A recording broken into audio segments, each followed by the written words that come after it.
think we're good to go, right? Okay.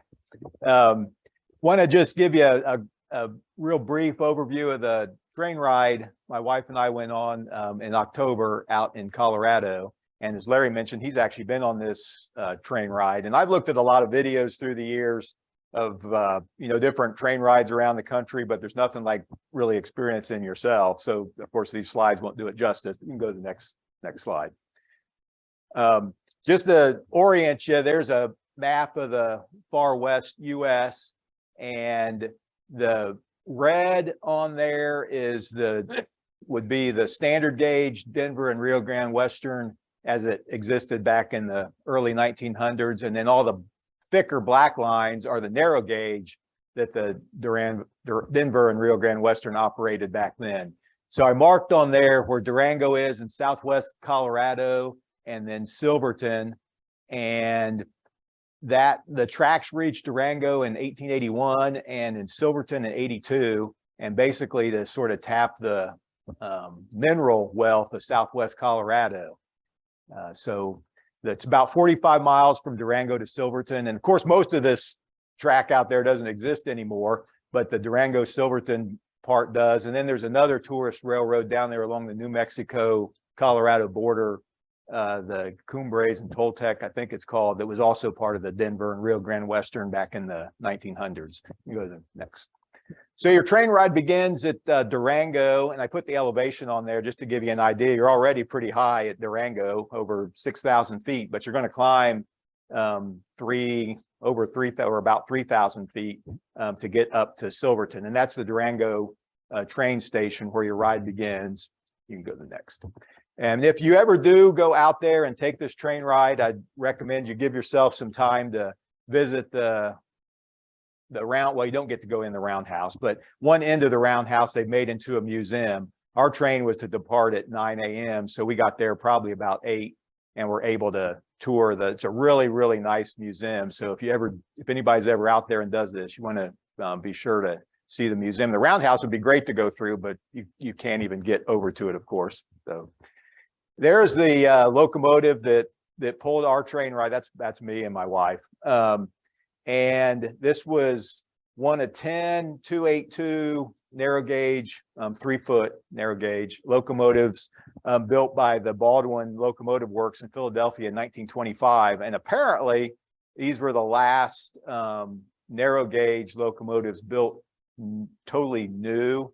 The Denver and Rio Grande actually did build some, I think, K37s themselves, sort of converting some standard gauge locomotives to narrow gauge. So that was sort of a conversion. They used different parts. So these were built totally new.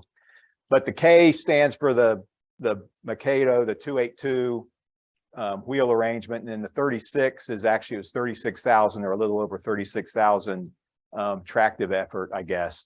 But that's the locomotive that pulled us. It used to be, of course, it is a steam locomotive. It used to be coal. They converted it to oil burning, I think, within the past couple years, basically to try to cut down on the wildfire risk out there. Here's the car we rode in. We rode an open car, and the whole train was 12 cars, and 2 of them were open cars. We were the 4th car from the back. And again, I'd recommend, if you ever do this, to get the open car. You got I think, probably a lot better view than being in one of the regular coaches. You can go to the next slide. Here we are starting to head out, and we were the 4th car back, and I had gotten our tickets way before. So I picked like right at the corner of that open car so that there wouldn't be a bunch of people all around us. So I could sort of hang out there and try to get some pictures and stuff. And we're headed up in the Rockies. You can go to the next slide. Getting higher into the Rockies. And of course, the Durango and Silverton's known for this part of the line, which is just right along this cliff. And it's amazing, they blasted this out in the the early 1880s when they made this line. And you're way above the river right here, just gone right along this cliff line. So there's a view looking down at the river. It's way down in there at this point. And there's looking back at the rest of the train. And as I mentioned, there were 12, and they were filled. There were 12 passenger cars on this, and they were totally filled. Next slide. Just some of the scenery along the way, even if you don't like, well, I know you all like trains. Of course, that's what we're here for. But, spouses or whatever, the scenery is spectacular. We were there October 9th, and the aspens were pretty much at their peak in this part of the Rockies. Down at Durango, they weren't yet, and way up at Silverton, they were past peak. But along the ride, the elevation makes a difference. But just the aspens were really, really pretty yellow going out there.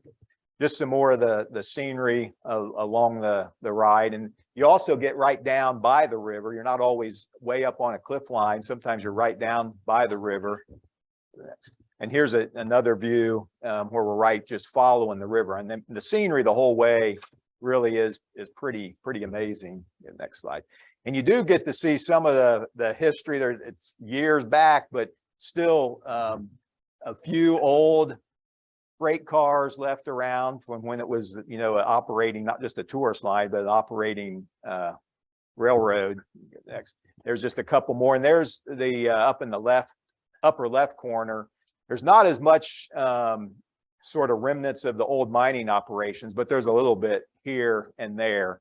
And they say Silverton got its name because somebody asked, I guess, some of the miners, were you finding much gold? And they said, well, not a lot of gold, but a ton of silver. So I guess that's where Silverton, at least that's what somebody said, or how it got its name. Next slide. And you do make a couple water stops along the way. The wooden tank in the upper left there, there's a couple of those left, but they're just sitting there. They don't actually use them. The tanks you're getting your water from and are those. And the reason it's just the way I had to hang out the car to get the picture of that tank there, but it's old tank cars filled with water that they actually use to do the water stops. Get the next. Then you end up at Silverton, Colorado, and you can see we've climbed up to over 9,000 feet, and there's a lot different up there. I mean, you're really high, but still the peaks around Silverton are still about probably 14,000 feet. So you've still got peaks that are almost a mile above you, even when you're already up at Silverton. Silverton's an interesting town. It is the county seat, but its permanent population, I think, is just under 1,000 people. And even though Main Street there on the right is paved, most of the streets in town are actually dirt. I guess it just makes it easier. Of course, they get a ton of snow there in the winter. And then one last slide. Oh, I thought there was one last slide. Nope. Okay. Well, anyway, the one last slide, which I just had another picture of the engine that we rode behind her. I thought I did, so I must have not stuck it in there.